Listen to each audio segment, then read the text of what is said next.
Hello hi എല്ലാവർക്കും ലെന്നോടെ പുതിയ വീഡിയോയിലേക്ക് സ്വാഗതം.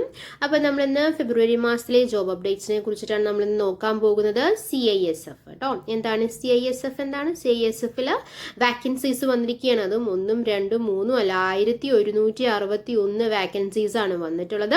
സെൻട്രൽ ഇൻഡസ്ട്രിയൽ സെക്യൂരിറ്റി ഫോഴ്സ് അല്ലേ, അതിൽ കോൺസ്റ്റബിൾ തസ്തികയിൽ 1161 ഒഴിവിലേക്ക് മാർച്ച് 5 മുതൽ ഏപ്രിൽ 3 വരെ ഓൺലൈനായിട്ട് അപേക്ഷിക്കാം കേട്ടോ.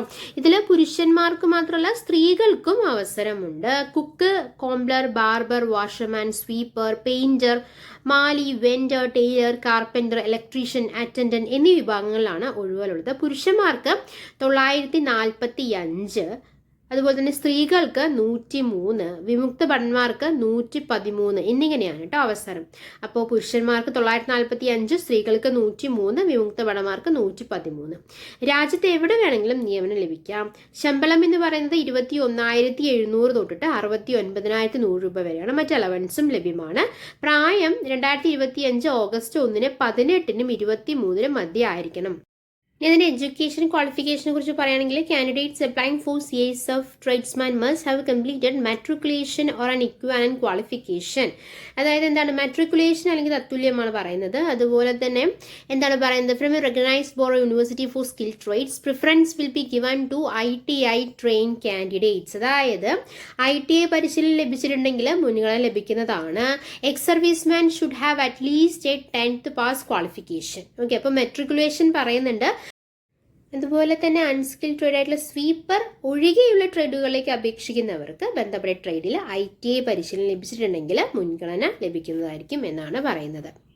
ഇപ്പോൾ CISFന്റെ ആപ്ലിക്കേഷൻ ഫോം ഫില്ല് ചെയ്യുമ്പോൾ ഏതൊക്കെ സർട്ടിഫിക്കറ്റുകളാണ് ആവശ്യം എന്നാണ് പറയുന്നത്. Matriculation or equivalent certificate as proof of education, ITI certificate if applicable for skilled trades, category certificate for SC, ST, OBC, EWS candidates, domicile certificate issued by a competent authority, അതായത് വാസസ്ഥലം കാണിക്കുന്ന, address കാണിക്കുന്ന കറക്റ്റായിട്ട് certificate, recent passport size photograph, valid government issued ID proof, Aadhaar card, voter ID, etcetera.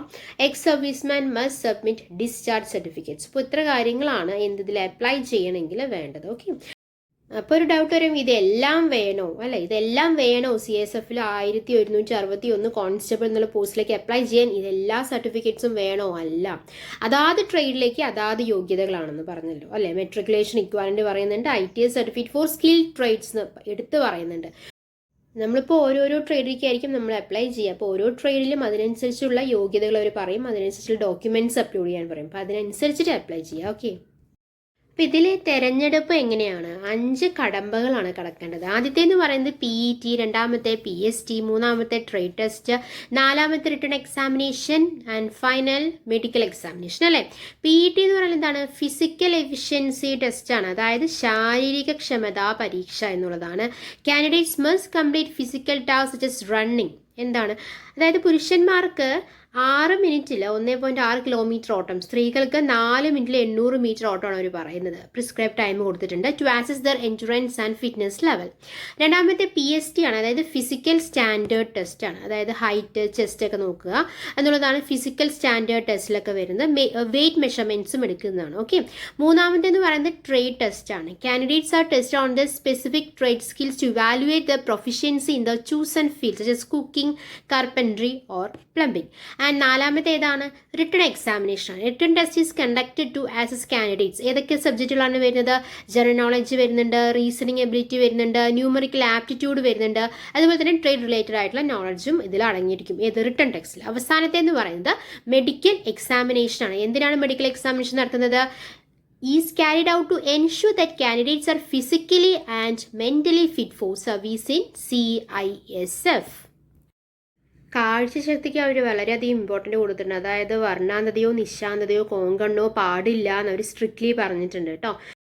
അതുപോലെ തന്നെ കൂട്ടിമുട്ടുന്ന കാൽമുട്ടുകൾ, പരന്ന പാദം, പിടച്ച ഞരമ്പുകൾ എന്നിവ അയോഗ്യതകളാണ്. അതായത് നല്ല ആരോഗ്യം വേണം. അതാണ് ബേസിക്കലി ഇതിൽ അപ്ലൈ ചെയ്യാനുള്ള മെയിൻ ആയിട്ടുള്ള ഒരു സംഭവം എന്ന് പറയുന്നത്, നല്ല ആരോഗ്യം വേണം എന്നുള്ളത് തന്നെയാണ്. വിമുക്ത ഭടന്മാരുടെ ശാരീരിക യോഗ്യത സംബന്ധിച്ച വിശദ വിവരങ്ങൾ വെബ്സൈറ്റിൽ ലഭ്യമാണ്. ഇവർക്ക് ശാരീരിക ക്ഷമത പരിശോധന ഉണ്ടാകില്ല എന്നുള്ളതാണ്. വിമുക്ത ഭടന്മാർക്ക് ഇതിൽ അപ്ലൈ ചെയ്യുമ്പോൾ എന്താണ്? ശാരീരിക ക്ഷമത പരിശോധന ഉണ്ടാവില്ല. ഓക്കെ, അപേക്ഷാ ഫീസ് 100 രൂപയാണ്. സ്ത്രീകൾക്കും അതുപോലെ തന്നെ വിമുക്ത ഭടന്മാർക്കും പട്ടികജാതി വർഗ്ഗക്കാർക്കും ഫീസ് ഉണ്ടായിരിക്കുന്നതല്ല. കൂടുതൽ വിവരങ്ങൾ അറിയണമെങ്കിൽ https://CISFRECTT.CISF.gov.in എന്നുള്ള വെബ്സൈറ്റിൽ നോക്കിയാൽ മതിയാകും. ഇനി നിങ്ങൾക്ക് ഇതുപോലത്തെ വീഡിയോസാണ് നിങ്ങൾക്ക് ആവശ്യമുണ്ടെങ്കിൽ നമ്മുടെ ലേൺ എന്നുള്ള ചാനൽ സബ്സ്ക്രൈബ് ചെയ്യാൻ മറക്കരുത്. സബ്സ്ക്രൈബ് ചെയ്യുക, സപ്പോർട്ട് ചെയ്യുക. Thanks for your time. By.